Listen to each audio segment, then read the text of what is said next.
Hi everyone, today I'll be doing the review of the Tesla Model Y Performance. It's a 2023 model year and I've owned this and driven it for about 11,000 miles. And I want to share with you things about the good and the ugly experiences that I wish I have known before buying this Tesla. And if you are trying to buy a Tesla, I hope you find this video helpful. Before I proceed, I would like you to like and subscribe and hit the bell icon for more awesome tech review.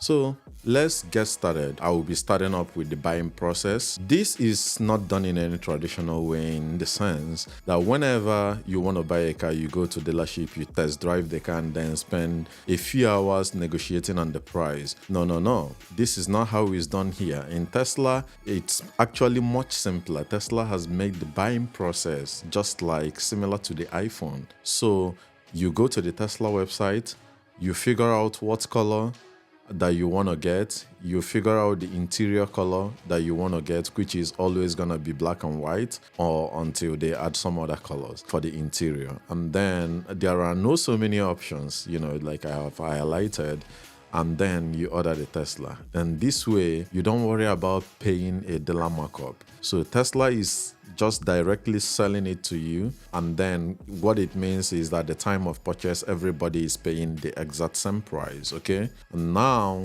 keep in mind that depending on the configuration that you get, it can take up to a few weeks to months before you get your order delivered to you or you pick it up directly from them. For example, when I placed my order around late January, and then I picked it up after 2 weeks, which is close to the Valentine's Day on the year that I picked it up. So you don't have to worry until when the car that you have placed is actually made and then apportioned to you. One thing to look out for when buying a Tesla is that Tesla constantly refreshes their car. So it's not like the traditional manufacturer, like for example, a Mercedes. If you buy a Mercedes GLE 2025 in January, and then in October 2025, someone else is buying that Mercedes GLE 2025 model, you are pretty much getting the same exact car. And that is not the case with Tesla. Tesla is constantly evolving every day, every week, every month, every year. So, for example, in 1 month, there could be a bunch of sensor changes that they will be making that nobody might even notice. And then the following week or even month, it could be something a little bigger, like for example, they're adding dual pane windows or making headlight redesign changes or removing parts here and there just to make sure that they keep giving us a very nice, reliable car that maintains the technology advancement that we are witnessing today. For example, you can also witness some radar sensors, and I think around the time I bought mine, the lumbar support was also changed. So that could be frustrating for some buyers, knowing that, hey, my car came with this and that, now you guys have changed it. So just have that in mind. And Tesla is also getting the most up-to-date model at the time of purchase. So if you are getting it today, you will be getting the most up-to-date model or unit at the time you are getting that vehicle. So I want to quickly go over to the delivery process, okay? I was inside the office, and then I was in and out possibly within the 40 minutes ish that have just given me my car. Now I know a lot of people will say a lot of horrible story. Oh, when I got my Tesla, the build quality is terrible or trash. In my honest opinion, when I checked my car when it got delivered, there is nothing that I could actually see that is misaligned. Everything worked as expected. So I just picked up the car, and then after inspection, I left. Until today, everything has been pretty much rock solid, and I have not had anything to fix in this car during the time that I've owned it. But for example, my friend who got his own was driving around and noticed that his headlights is a bit off, and then he invited the Tesla and that's the beauty of Tesla. You go to their app and then set up an appointment through the app, and then they will have to come in and got that replaced for him, and then keep it moving, So that flexibility is also something that I like about their cars. So I know if I had or if my friend who was in this case fixing his Tesla, had a different car manufacturer, he would have taken it to the dealership and in most cases drop it off, get a rental, and then pick it up the following day. That's not the way it works with Tesla. With Tesla, you go into the app and then you schedule the service and appointment, basically small to medium sizes repair. You get a Tesla mechanic come to you, to your home or any other location that you would choose, be it your office or anywhere. They come there and then help you fix your car. I know some people will be saying, oh, this shouldn't have happened, but I have owned many cars all my life, and I have probably have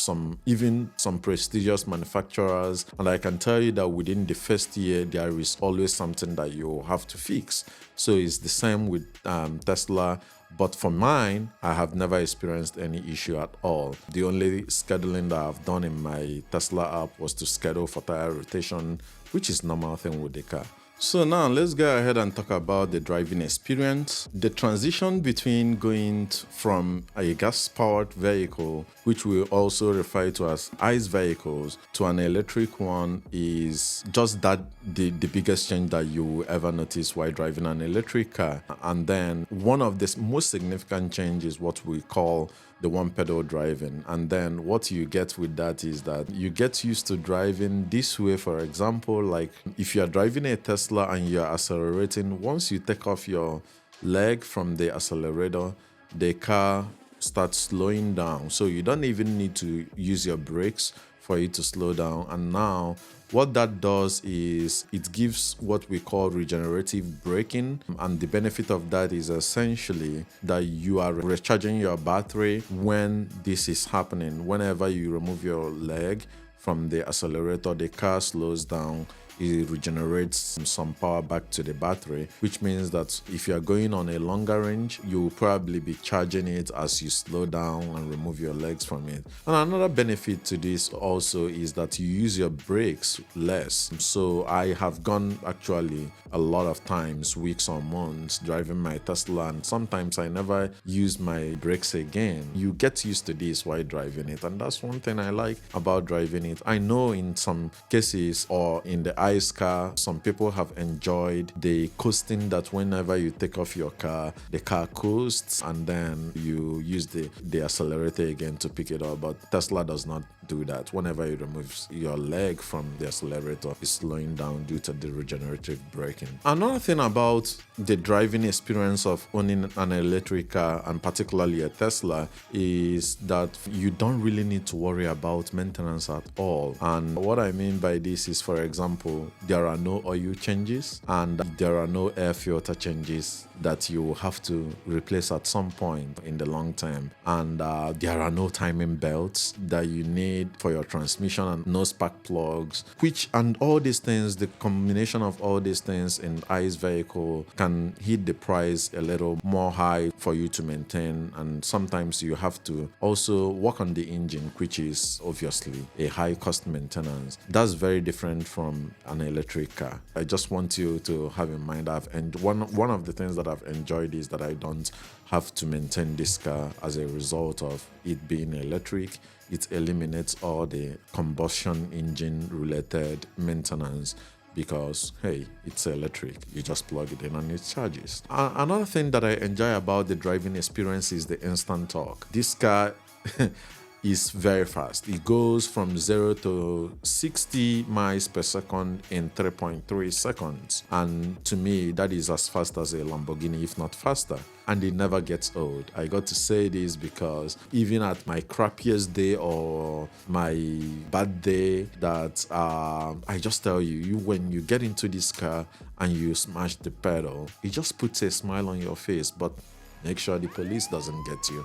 because you can easily attract a ticket doing that. As much as I like to drive, one of my favorite things about owning a Tesla is the full self-driving option as well, which speaks loud about the software advancement that Tesla is making. It drives you from point A to point B. I can tell you that this is not a full autonomy. You need to sit back, you don't need to sleep or whatever.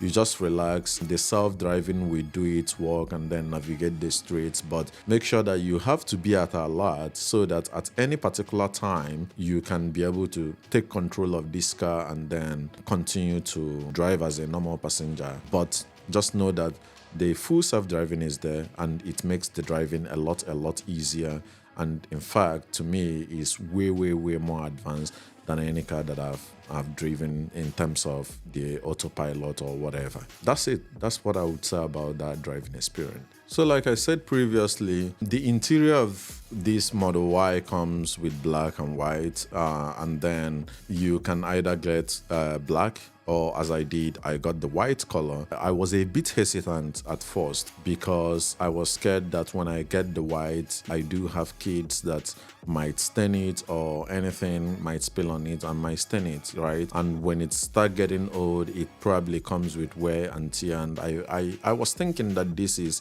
going to be a way hard to clean. But surprisingly, in terms of the cleaning, this has been pretty much easy.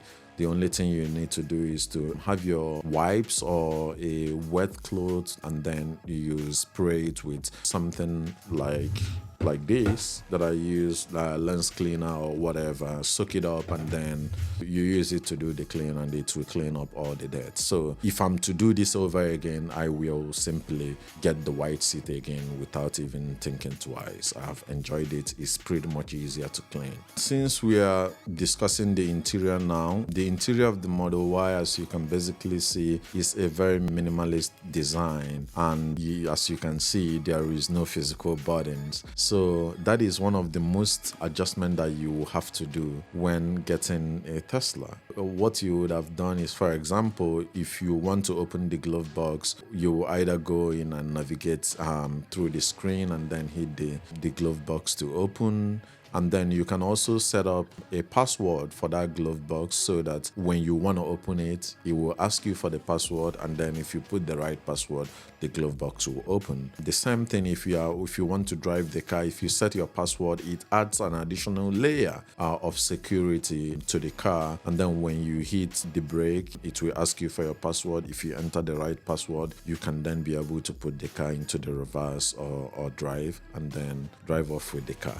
And then, for some lesser techie people, this might be frustrating or convoluted for you, navigating just with one screen instead of what you've been used to, pressing the buttons and everything gets done. But if you do this, as I have used it, I got so familiar with it that it's a lot much easier for me to do.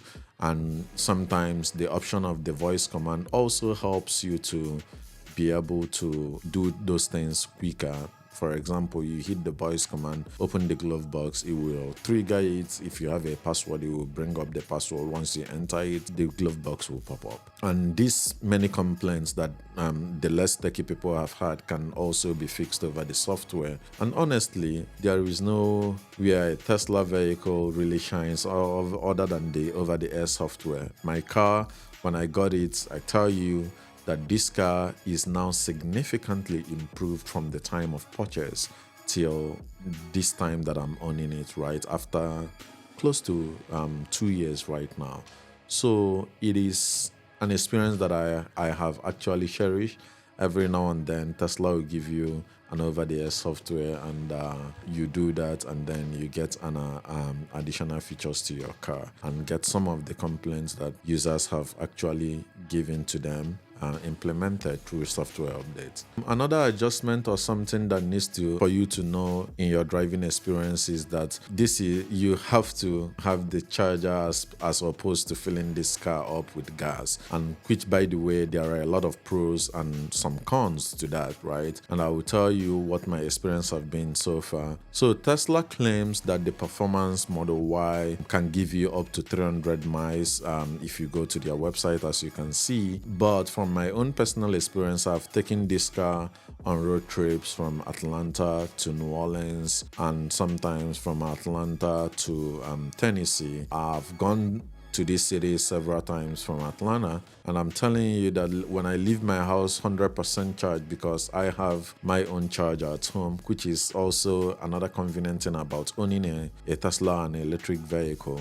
The most you can get realistically is 200 to 225 miles. And then some of these cities that I've mentioned, like New Orleans, is going to be like 500 miles away from my city. So I have to stop two to three times, I would say, when I'm going to New Orleans. So meaning that it is going to be the most efficient way for you to drive this car. You will not be able to get the 303 miles that Tesla is promising. No, just have that in mind and do not make the mistake of thinking that, oh, I'm buying it because they say it's 303 miles for this. No, it's different. So I wish I have known that this was gonna be the case. Maybe I would have opted for a long range instead of the performance model, but I'm not complaining. I'm enjoying what I'm getting with this car. So just know that the best case scenario for this car is to expect that you will get between 210 to 230 miles, best case scenario.